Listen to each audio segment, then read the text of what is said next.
Chapter -34, about the blue ink.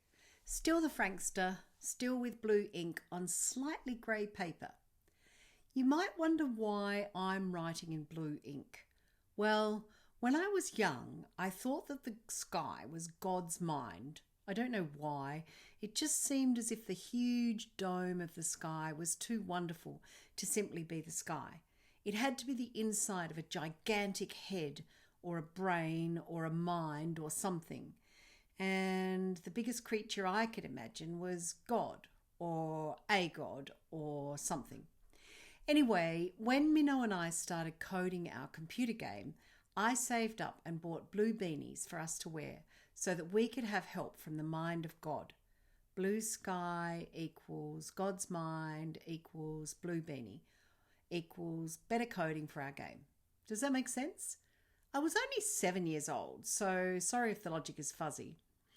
Why am I writing this book and not playing tag, or better still, coding in all the new stuff into the game from our adventures? Well, so much of what happened on this adventure affected me, and it also affected Ben. So we decided that this time around, Ben and I should tell the story. Sky and Minnow have read everything we've written, and they've made suggestions for where we got the story wrong. So we've changed those bits.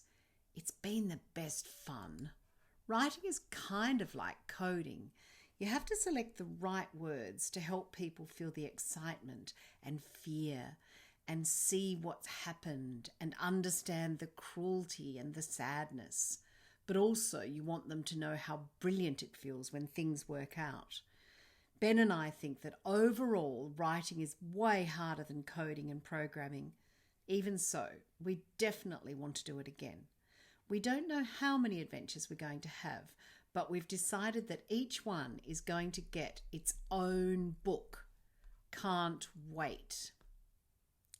Chapter -33.33, Ben. Okay, this is Ben writing now in black ink.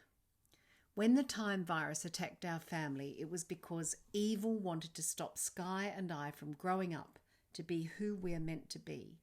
But as you know, evil did not win, and our life has been so much better since Frank and Minnow helped us to escape from Isla and Filthy, the nasty thieves, and finally conquer the effect of the time virus on our family. We know who Sky grows up to be, but we don't know what I'm going to be when I'm older, so I'll have to wait and see. Sometimes I can hardly remember what life was like when the time virus had infected everything and we had to live in an orphanage run by the thieves. Sky says it's the same for her. At first it was strange and we could remember the horrible times clearly, but gradually our memories have changed. Neither of us want to remember all the nastiness anyway. School at Lowood is so much better since we've been back. There's a new principal. Her name is Gillian Triggs. She's one of Decca's friends and we love her. Plus it's so good to have Mum and Dad back.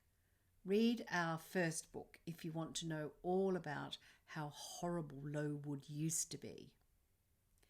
Sky and Minnow are now lounging around playing tag, which we're going to introduce to everyone at Marescimar. Solo and Esha are even going to teach classes on it, how we made it, the history of all the characters, what it's like to create computer games, all about coding and programming, and how not to get addicted to gaming. Everything you need to know. Also, if we ever study at Marescimar, they say we can run classes on coding and programming too, and how to make the game better.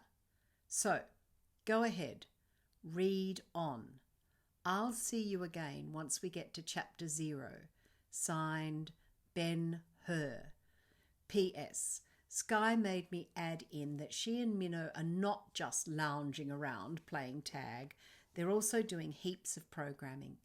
We are thinking about connecting all the pinball machines in the Time Again game to make something that's alive, like a massive garden. It's exciting.